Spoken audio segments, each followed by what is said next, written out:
Now's the time to sort of let people out, start reopening the economy, and then we'll deal with these things as they develop. I do think we're opening up irresponsibly. People under 10 do not carry the virus, cannot transmit the virus, and they're like totally immune. So I think that. Yeah, but that's unproven. That's unproven. Yeah, here's a little chart I prepared. I'd like to see the research that shows that children aren't transmitting it. Raise your hand if you would go to a restaurant tomorrow. Why are we shutting down the country for a small amount of people when we lose 100? Not a small amount. The CDC, which is the federal government arm for this, has estimated that if there's no stay-at-home order and everything goes as it is, you can get as many as 2.2 million deaths. Unless you let somebody cough right in your face, I think the whoa, studies are low. Those are the scary studies people put out there that they're not just scary studies. And they say, oh, if it happened once, therefore it'll happen all the time. And it's not that. It's not. No, that. It's science. There's actual data. Data does not matter. Science does not matter. What matters is how you interpret the data and what you believe. The group we got to protect is those over 60.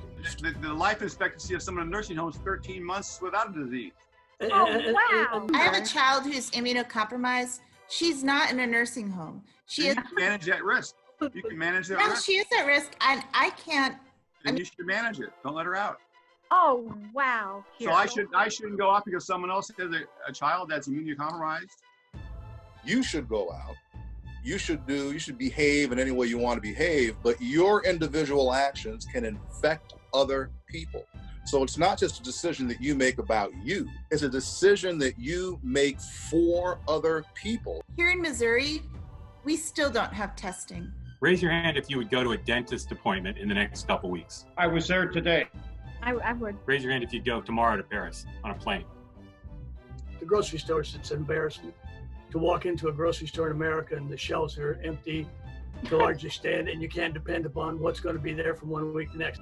Corporate America, and I'm a huge supporter of the private sector, but they better start looking in the mirror and start realizing they haven't done their job. The country reminds me of the Superdome during Katrina, when the poor people that had to go in there stood there and was expecting people to take care of them. We can't expect anybody to take care of us. I got to protect my daughter, and that's going to come first.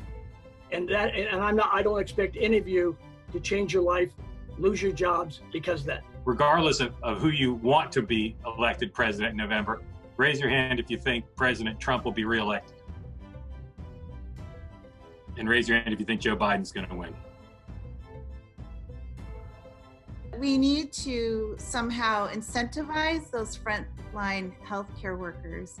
I agree with that, Lynn. Wonderful. I think they should do that by the same thing in the military.